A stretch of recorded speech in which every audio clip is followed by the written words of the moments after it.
Welcome to the podcast, Let the Prophet Speak. Today we study together the final chapter of the book of Joshua. That's the chapter 24, the Sefer Yoshua. And yesterday we read of the speech that Joshua made to the people near the end of his life. At this point, we're going to continue at that time, the same time period at the end of Joshua's life, where he is going to bring the people together again. It seems that according to the Radak, and it seems this way from the verses, that this is around the same time period, but a separate episode that Joshua brought the people together again at another location in order to drive home the point so that they don't forget how important this is. And at this time, let's see what Yoshua says to the people and how this goes. So it's chapter 24, verse 1. Vayesof Yehoshua es kol shiftei Yisrael Shechema. Joshua gathered all the tribes of Israel, all the leaders, to Shechem. Vayikra l'ziknei Yisrael, and he called out before the elders of Israel, l'rashav, and its leaders, l'shoftav, and its judges, l'shoftav, and its officers. Vayisyatzvu lifnei Elohim, and they stood before God. This language of lifnei Elohim usually means standing before the tabernacle, or the Aron HaKodesh, the Holy of Holies. So it would seem, and the Radak explains it this way, that they must have taken the ark with them from Shiloh to Shechem. And so exactly how, why, is not, you can look at the Radak, but just to understand how this was Lifnei Elohim, even though it was in Shechem, that's how the Radak understands it. Vayomer Yoshua al kol ha'am, and Yoshua said to the whole nation that was gathered there, Ko amar Adonai Elohei Yisrael bi'ever hanor Yoshua avotechem. This is a historical review, and Yoshua is here emphasizing the importance of remembering history. In other words, when you are Yoshua is about to ask the people to make a bris, to reaffirm their commitment to the continuity of a history, to reaffirm their commitment that they will maintain this for the future. Every generation has this challenge, and it's important to remember the history so that you know the importance that we have to preserve this and pass it on to future generations is emphasized by our remembrance of how our ancestors and our forefathers and those that preceded us preserved it to give it to us. So Yoshua is going all the way back to the beginning of the history of the Jewish people in order to remind them of everything that they had been through, and all of the people beforehand that had sacrificed so much in order to maintain this, and therefore ask them to do their part in maintaining this for the future generations. So this is what God said, your forefathers way back before Abraham was born, they lived back in the Aver Hanar, across the river in the Mesopotamian region, across the Euphrates, and for years and years, for who knows how long back, forever. Terach Avi Avram, Terach, the father of Avram, Avi Nachor, and the father of Avram's brother Nachor. They were pagan worshippers like everyone else back then. This is the reason why they were called Ivrim, Hebrews, remember, because they came from Aver Hanar, from the other side of the river. And I took your father at Avram, your forefather Abraham, Aver Hanar, from that region across the river. And I brought him to the land of Canaan. I brought him here, and I brought him throughout the entire land. And I gave him, I made him, having had several children, and I gave him the one who was going to succeed him, who is Isaac. And I gave Isaac, Yaakov, yes, Esav, two sons, the son of Yaakov and the son of Esav, Jacob and Esau. I gave Esav a portion. He is given a portion of the mountain of Seir, L'reshes Oto, to possess that, Yaakov Uvanav, and Yaakov and his sons, Yardu Mitzrayim, went down to Egypt. All of this text here should be very familiar to many of us from the words of the Passover Haggadah. V'eshlach et Moshe v'et Aaron.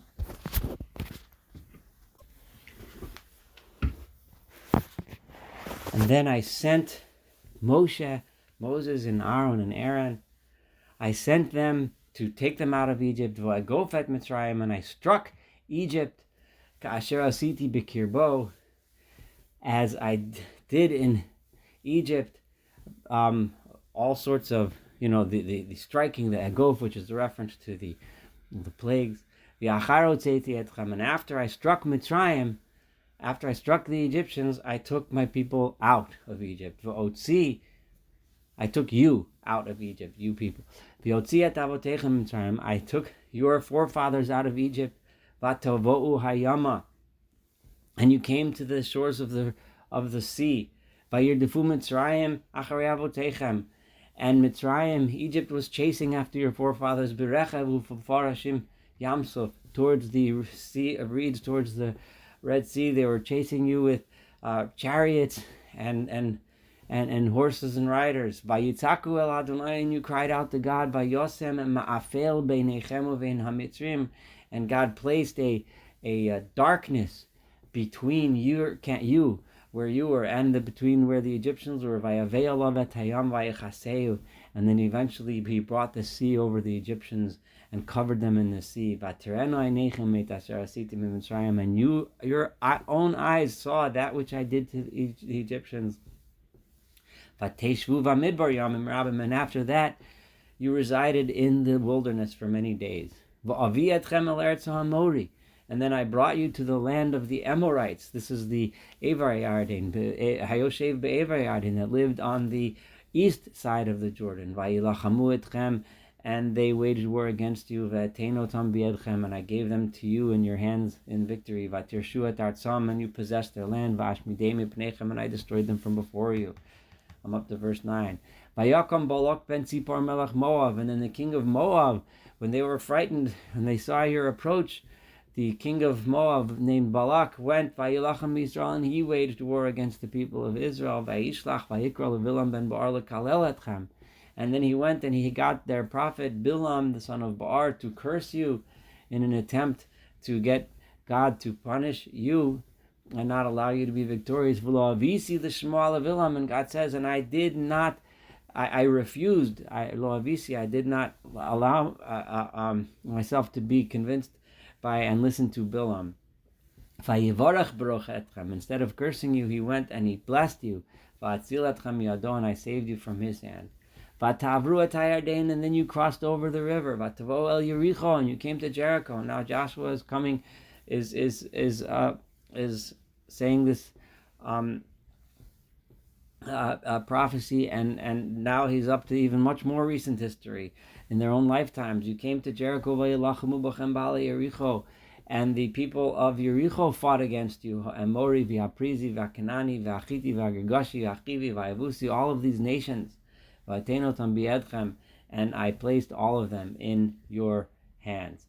V'Ashlach lefnechem et hatzira, I sent plagues ahead of you. V'Tigaresh otam mipnechem, and it drove the people out before you. The people, there was miraculous plagues which was mentioned in the Torah that God was going to send in front of the people to make it easier to decimate the populations, so that it would be easier to conquer. Shnei Malchei Amorite, two of the Amorite kings, lo b'char b'cha v'lo b'kashtecha, and you didn't even have to use your sword and bow to conquer them. This episode isn't really recorded, although it is predicted by the Torah, and now it is stated by Joshua that it happened. And it would seem that the Shnei Malchei Amori would be a reference to Og and Sichon, or the kings of the Amorites who were killed on the east bank of the Jordan. And it would seem that this episode of the disease, the plague, had decimated their populations. I gave you a land that you did not toil for this land. You did not labor for this land. In other words, all of these buildings and farms, and you came and took it. It wasn't here before. It wasn't your work that made it happen. Cities that you did not build, and you resided in them, krumim and vineyards, vizesim, olive trees, tatem, that you didn't plant, atem ochlim, but you're now eating the produce. Viata, and now, so in other words, remember, you came to a land with a few exceptions, where Joshua had to tell the people go clear land. For the most part, they inhabited a land which was already set up for human habitation. Yiru es Adonai, and now I want you. You need to remember the main point, and that is you must fear God. V'ivduo, so you must serve Him. B'tamim uve'emet. How does one serve God? B'tamim, with purity, with wholeheartedness, purity, uve'emes, and with truth. Tamim reminds us of the command in the Torah, Tamim tiyeh Hashem l'kacha. You have to be complete, whole, faithful with the Lord your God. Not believe in that reference is a reference to not believing in superstitions and magic and all kinds of things. If you see that in the Torah, uve'emes, and with truth. Only with truth one can worship God. You need to get rid of that God that your forefathers worshipped. Be'ever Hanar, in the other side of the river, all the way back then, when your ancestors were pagans of Mitzrayim, and your ancestors in Egypt. V'yavdu Adonai, you must worship God. The difference between God and those gods is those gods are worshipped through all sorts of ritual sacrifices, etc. But God, the real God, is worshipped b'tamim uve'emet, with purity, and with truth. And if you don't like this, and it's lavodat Adonai, to worship God, bacharu lachem hayom, then choose this, make this choice today. At mitavodun, which direction are you going to go? Who are you going to serve? Im et Elohim asher avdu avotechem, are you going to go with those gods that your forefathers worshipped Me'ever Hanar back then, before Abraham and so on? Are you going to go back to the pagan ways of your ancestors? Vimel telheo amori, are you going to worship the gods of the Amorites asher tam yoshim bi'artzam, that you're now living in their land? V'yonochi uveisi na'avodas Adonai. You can make that decision if that's what you decide, and I already told you what those consequences would be. But I can tell you, for me and my household, we're sticking with God. Vayan ha'am, and the people answered, Vayomer, and they said, Chalila lanu, forbid it, far be it from us, or that would be a terrible desecration for us, me'azovet Adonai, for us to go and turn away from God and abandon Him, la'avod Elohim, and then go and worship other gods. Ki Adonai Eloheinu, the Lord our God. People are taking ownership of this God. Hu hamala otanu, He is the one who took us, vet avoseinu, and our forefathers, me'atz Mitzrayim, from the land of Egypt, u'beit avadim, from slavery. He freed us from slavery. He's the one that did in front of our eyes these great wondrous signs. And He took care of us on the entire road that we had to travel to get here, and past all of those nations that we passed among them. He saved us from them. And God banished all of the nations, Amori and the Amorites, that lived in this land before us. We will also, not just you and your family, but we too will worship God, because He is our God. Vayomer Yoshua la'am, and Yoshua said to the nation, Lo tuchlu la'avodet Adonai, you will not be able to serve God. Ki Elohim kidoshimhu, because He is a holy God. El Kanohu, He is a vengeful God. Lo yisol pishechem l'chatosechem. He will not He will not just overlook and forgive all of your transgressions and your sins. The statement is, of course, quite remarkable, that Yeshua challenges them this way and says, no, you'll never be able to do it. The Metzudos explains this in the way, not so much that that he really meant it, that they're not able. He wanted to challenge them because he wanted them to